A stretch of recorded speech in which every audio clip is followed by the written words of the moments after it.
Hello, tonight we read from the only chapter in Second John and Proverbs 27. So in Proverbs 27, I like verse 24. Wealth is not forever, nor does a crown last from one generation to the next.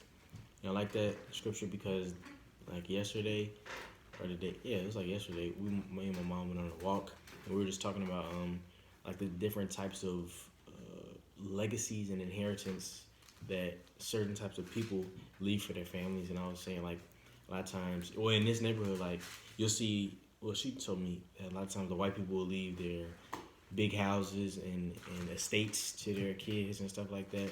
You know, because a lot of times they were born into money or whatever the reason is. I don't know.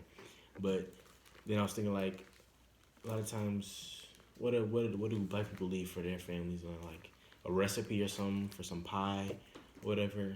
And I'm saying, like, it needs to be a change to that. And you know, it's not always that that it needs to be money that you're leaving for your family. It's maybe like just a legacy of like upstanding and elegance and eloquence.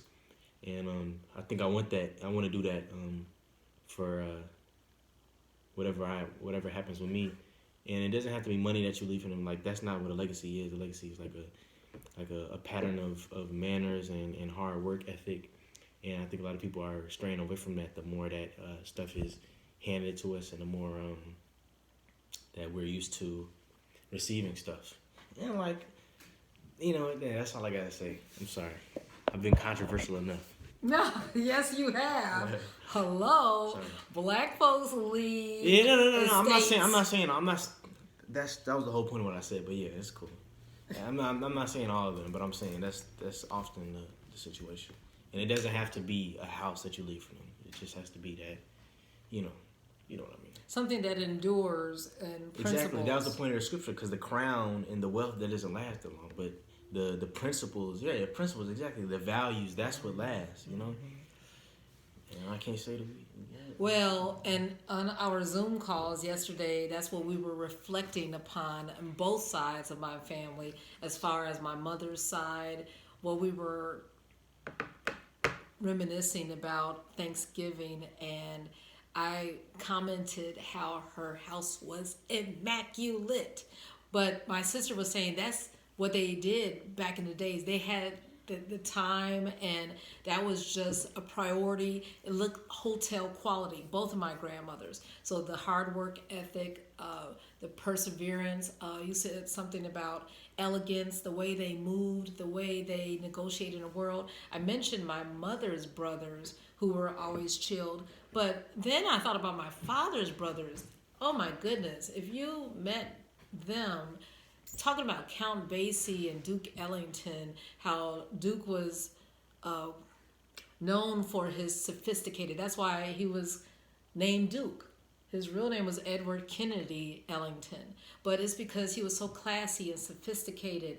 Well, those were my father's peers, his siblings. They were all, oh my goodness, and you're talking about enunciation and eloquence and articulate. They took their time. Oh my goodness, don't get me started as far as the old school way and character. And like you said, that's something timely and it's timeless. And especially, that's why you need to spend time with our elders when you have them. Don't shun them. I mentioned that in a poem or a rap that I stated, or I gave as an honor to our parents at the school I teach at. And I said, I went from A to Z. Well, when I got to Q, I said the queens and kings, which are the grandparents and the great-grandparents. So, they are the ones, they're the legends, and they should be treated like royalty.